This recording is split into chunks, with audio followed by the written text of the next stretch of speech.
हाय दोस्तों, शुरू करते हैं एक्सरसाइज 1.2। क्वेश्चन नंबर 1 है, state whether the following statements are true और फॉल्स, जस्टिफाई और आंसर्स। आपको ये स्टेटमेंट्स बतानी है, इनमें कौन ट्रू है और कौन फॉल्स है, और अपने आंसर को फिर जस्टिफाई भी करना है कि ऐसा क्यों है। सबसे पहले है, every irrational number is a real number, कि हर इरेशनल नंबर आपका रियल नंबर होता है। तो दोस्तों ये ट्रू है। ट्रू इसलिए है क्योंकि रियल नंबर के अंदर आपके इरेशनल और रैशनल दोनों आते हैं। तो फर्स्ट पार्ट को मैं लिखूंगा ट्रू।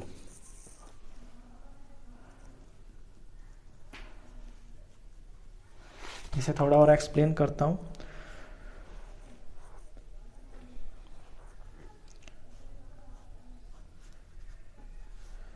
देखिए, ये आपका रियल नंबर है। रियल नंबर के अंदर आपके रैशनल नंबर और इरेशनल नंबर दोनों होते हैं। तो हर इरेशनल नंबर आपका रियल नंबर होता है। तो ये ट्रू है। लैंग्वेज में इसे लिखेंगे, since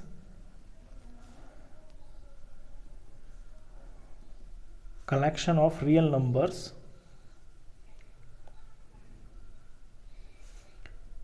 is made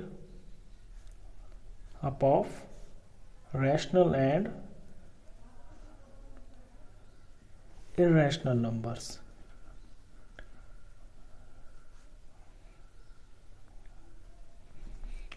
second part में कहता है, every point on the number line is of the form root m where m is a natural number। कि नंबर लाइन के ऊपर किसी भी नेचुरल नंबर का जो रूट करेंगे वो आपका इस फॉर्म का होगा। दोस्तों ये बिल्कुल फॉल्स है। इसका रीज़न क्या है मैं एक्सप्लेन करता हूँ आपको।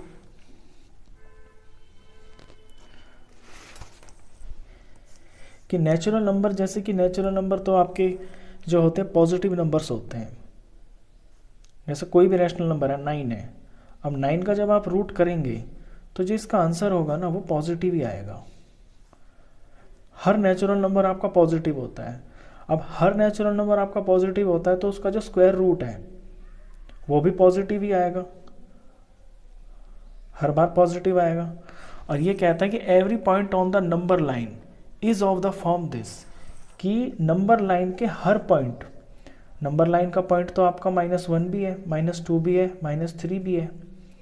ये कहता है कि नंबर लाइन पे जो हर पॉइंट होता है वो आपका रूट m की फॉर्म का होता है, जहाँ पे m आपका नेचुरल नंबर होता है। तो ऐसा कैसे पॉसिबल हो सकता है कि नेचुरल नंबर है और उसका जो स्क्वायर रूट है वो आपका माइनस आ जाए? ऐसा तो हो ही नहीं सकता। तो इसलिए ये फॉल्स है। लैंग्वेज में लिखेंगे नो नेगेटिव नंबर। ये फॉल्स है। क्यों है? Because no negative number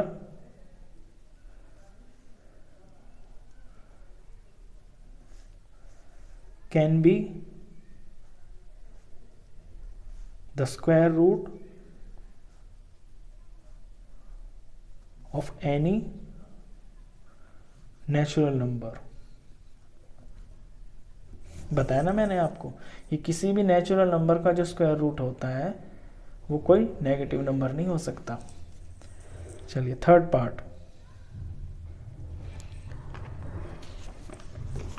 part में है, every real number is an irrational number, कि हर रियल नंबर आपका इरेशनल नंबर होता है।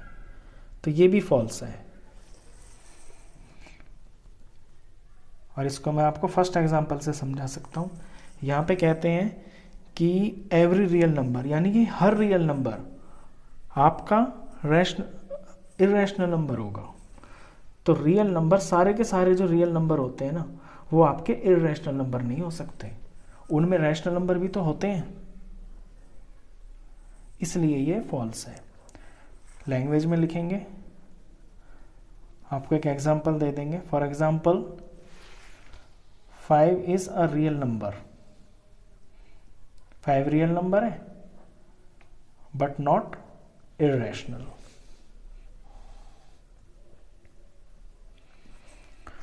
तो जो रियल नंबर है वो रैशनल और इर्रेशनल दोनों मिलके होते हैं। ऐसा नहीं है कि जो सारे रियल नंबर होते हैं वो सारे ही इर्रेशनल होते हैं, इसलिए ये फॉल्स है। ये फर्स्ट क्वेश्चन था दोस्तों। चलिए सेकंड क्वेश्चन पे चलते हैं। Question number 2। क्वेश्चन 2 कहता है are the square roots of all positive integers irrational, कि सारे पॉजिटिव इंटीजर्स का जो स्क्वायर रूट निकालते हैं जो आता है क्या वो इर्रेशनल होता है? If not give an example of the square root of a number that is a rational number. और अगर ऐसा नहीं है तो आप एक एग्जाम्पल से बताइए कि किसी नेचुरल नंबर का स्क्वायर रूट निकालिए और दिखाइए कि वो रैशनल है। तो पहले तो इसका जो आंसर है वो नो है, कि square root of all positive integers irrational नहीं होता है। अब समझाने के लिए मैं एग्जांपल देता हूं आपको। मान लीजिए कोई पॉजिटिव नंबर ले लिया, पॉजिटिव इंटीजर ले लेते हैं 4। अब 4 का स्क्वायर रूट करते हैं तो 4 का स्क्वायर रूट आपका 2 आएगा, और जो 2 है वो तो रैशनल नंबर है। तो सिंपल सा एग्जांपल है। और भी ढेरों एग्जांपल है, आप कुछ भी ले लीजिए। आप 9 ले लीजिए, 9 एक पॉजिटिव इंटीजर है, पॉजिटिव इंटीजर का आप स्क्वायर रूट करेंगे तो ये 3 आएगा, और 3 एक रैशनल नंबर है। तो ऐसे बहुत सारे एग्जांपल्स हैं, इसलिए ये नो है। चलिए थर्ड क्वेश्चन करते हैं इसका। थर्ड क्वेश्चन काफ़ी इंपॉर्टेंट है, ये पेपर में बहुत आता है, कंस्ट्रक्शन का क्वेश्चन है ये।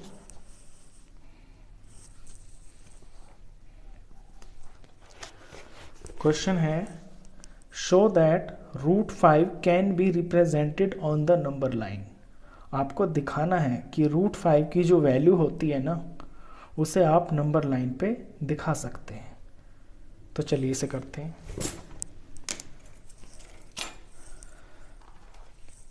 सबसे पहले तो आपको इसमें एक नंबर लाइन बनानी है।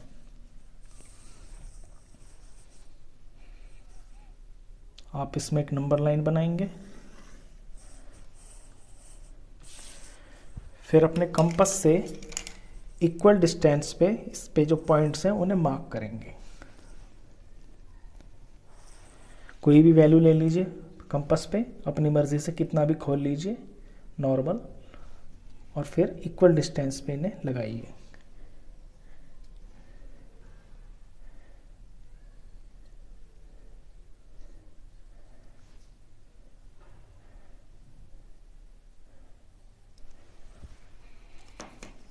मान लीजिए यहाँ मैं 0 ले लेता हूँ, तो यहाँ मेरा -1 हो गया, यहाँ 1 हो गया, यहाँ 2 हो गया, यहाँ 3 एंड सो ऑन। अच्छा, अब √5 की जो वैल्यू आपको दिखानी है ना, इसमें पाइथागोरस का थोड़ा सा आपको यूज़ करना है। देखिए √5 आपका कब आता है, हाइपोटेन्यूज में √5 आपका कब आएगा? जब इसकी एक साइड आपकी 2 हो, 2 का स्क्वायर आ जाएगा, एक साइड आपकी 1 हो तो 1 का स्क्वायर। यानी कि एक साइड अगर आपकी 2 है तो 2 का स्क्वायर, और दूसरी इसकी 1 है तो 1 का स्क्वायर, और अंडर रूट होता है आपका हाइपोटेन्यूज, तो आपकी √5 आ जाती है। तो यहाँ भी आपको एक राइट ट्रायंगल तैयार करना है, जिसमें आपको एक साइड तो लेनी है 2, तो मैं नीचे वाली साइड को 2 ले लेता हूँ, और यहाँ से ऊपर एक 90 डिग्री का एंगल बनाऊंगा पहले तो, क्योंकि राइट ट्रायंगल बनाना है।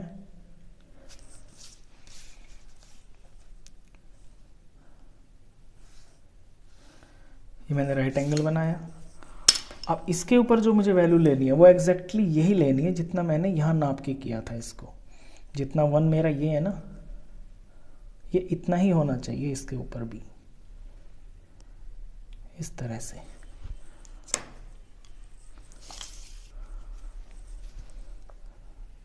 इसको मैं 2 से ज्वाइन कर दूंगा।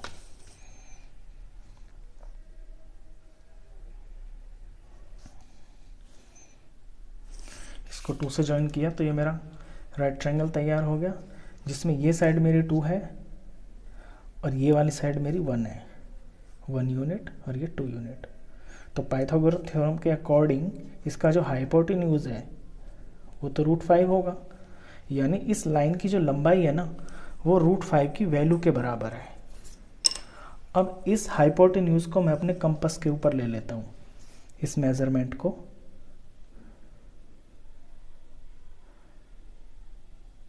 ये मैंने कंपास पे ले लिया।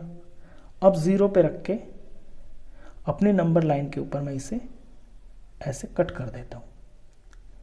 तो नंबर लाइन पे जहाँ ये कट हुआ है यही वैल्यू आपकी √5 है। ये 2 पॉइंट समथिंग आया है ना, 2.2 या 3 समथिंग होगा, यही आपकी √5 की वैल्यू है।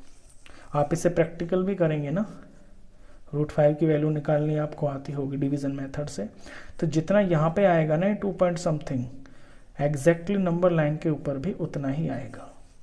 तो ये क्वेश्चन काफ़ी इंपॉर्टेंट है, ये एग्जाम में बहुत आता है। तो ये एक्सरसाइज आपकी 1.2 थी। ये तीनों क्वेश्चन आई होप आपको बहुत अच्छे से समझ में आए होंगे।